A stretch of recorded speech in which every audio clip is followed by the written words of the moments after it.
Dan Larson here, and I'm at the Photobooth with some Action Toys Machine Robo figures.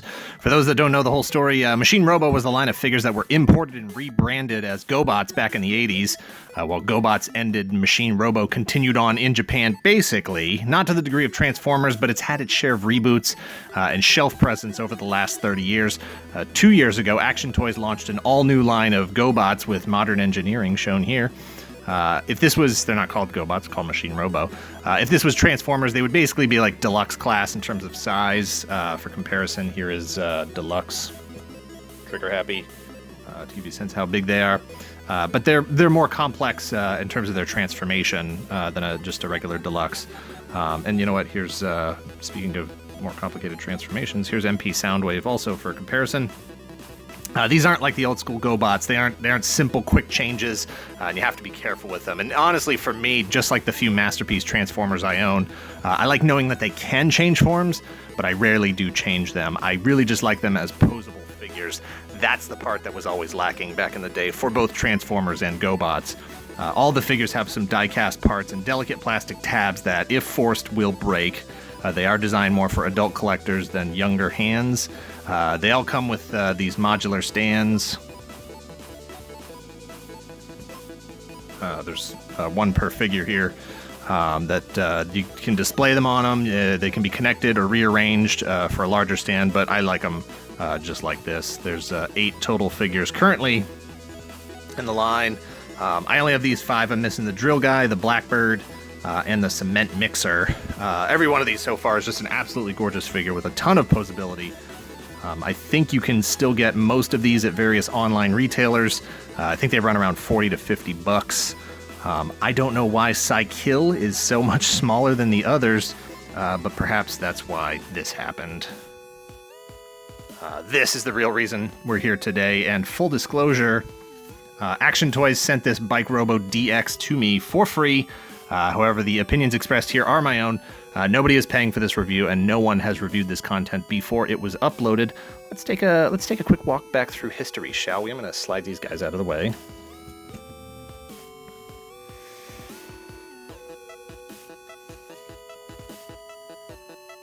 This is the original version from back in 83. This tiny little guy here. Then back in the vintage line, they also had Super GoBots, which were likely just an attempt to be a bit more competitive with Transformers, since Transformers was working at a bunch of different scales. Then, of course, you have the 2016 version, shown here. This thing is huge. I had no idea it was going to be this big. I knew it was going to be upscaled a bit from the 2016 version, but I thought it was just going to be a slightly larger version, perhaps, of that smaller figure, maybe with some chromed parts. I wasn't even close. It is a complete re-engineering of the entire thing, a completely different transformation, different materials, different articulation, different faces. This thing comes with 5 different magnetic faces. He's got the Machine Robo style face here, which basically matches these in his face right now. 3 other versions are Psykill, and the last one is just an all-white plug that plugs into the hole in his face when he's in motorcycle mode. And they just pop right out with this button on top of his head. I'm going to plug in this surly Psykill face. Hopefully I'm going to plug this in. Hey, there we go. He also comes with 2 giant, slide these out of the way, 2 giant hand blaster effects. They just plug right into the palm of his hand. And then this weird little drone guy, which I believe one of these, his face can plug into this, I think. Let's test that. That seems to be how that works. I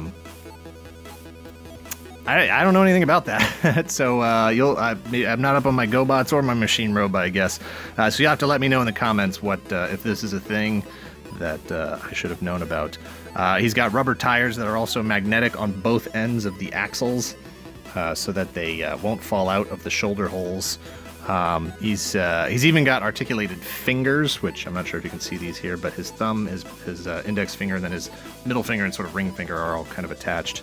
They don't go in any further than the sort of grabbing the axle shape, but they do flex outward. And then he's also got alternate hands if you want to swap them out for these more closed. You know, they match the original style hands, but these hands work just fine in motorcycle mode. So it's great. You know what? They just threw them in anyway. You know, Lil Cykill here was already very posable, but they actually added more joints to the DX version. He's got double jointed elbows, where the original one here only has single jointed elbows. And his hips, I'm going to slide these guys back, get all this stuff out of the way. His hips are a pretty tight, a really tight ratchet. It's so tight you almost feel like you're on the verge of snapping it. But then his knee is a much easier, you know, sort of loose, easy flowing ratchet. And then he does have a thigh swivel there. And his ankles let him hit all kinds of poses. They have a pretty good degree of flex and rock to them. Plus, he's got the handlebars back on his shoulders, where they were separate pieces with the smaller version here. The smaller version had the handlebars. Oops. His handlebars and his kickstand were separate pieces. Handlebars and kickstand are now incorporated into the complete transformation of the big piece. I will say, from changing it a few times, to be very careful about. He's got these small tabs. The shoulder tabs into the sort of red handlebar piece here, and during the transformation, when it pops open, this tiny little tab in here, right here, that's probably going to break at some point. They just don't feel like they're going to last very long, and I honestly am surprised that just the few times I have transformed it since I got it, that it hasn't already snapped. I hope I'm wrong, but that's something to keep an eye out for. And again, I don't expect to be changing it very much. For me, he's going to live on the shelf in robot mode. Taking a look at cycle mode, I didn't change the 2016 version over here because I don't remember how to off the top of my head, and I didn't want to mess anything up. But you can see how it measures up to the other pieces here, the vintage, the Super GoBot vintage, and just for further scale. Here he is with Marvel Select Spider-Man. Roughly. The engine on this, and the pipes, and the chain thing here, all this stuff, really nice chrome to them. They aren't metal, but they look fantastic. And I think as collectors who were growing up back then, we definitely took chrome for granted back in the day. Look how much chrome this little guy has on it compared to all this other stuff. It's just rocking out the chrome all day long. Everything had chrome. These days, everything is light gray, and it's just not the same. Again, it's a great looking bike in terms of nostalgia, but let's not go crazy. It's not the best looking motorcycle in the world. Nobody would mistake this for an actual motorcycle driving down the street. Yes, this is exactly what I wanted, but it's really all about the awesome robot mode. I mean, I would have been disappointed if it didn't look exactly like this, of course, so they nailed it. Absolutely perfect. Pricing is around 120 to 140 right now. Again, you should be able to order this from most online retailers. If this one does well, I'm sure we can expect other popular characters.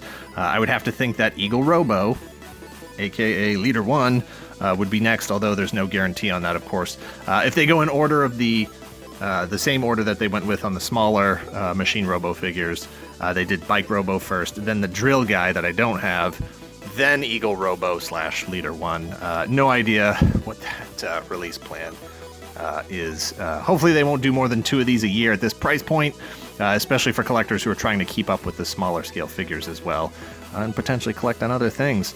But thank you to the designer of these figures. He's listed as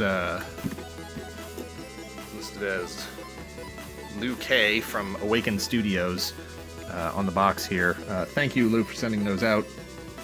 I'm impressed. This thing is so much more than I was expecting. I'm blown away by how big and how complex, but simultaneously simple it is. if that makes any sense. He's a lot of fun to pose, and I'm looking forward to who they announce next in the line.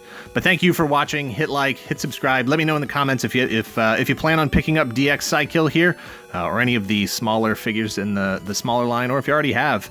Hopefully we'll see Turbo in the small line this year, and maybe Scooter and Crasher. Who knows? Later.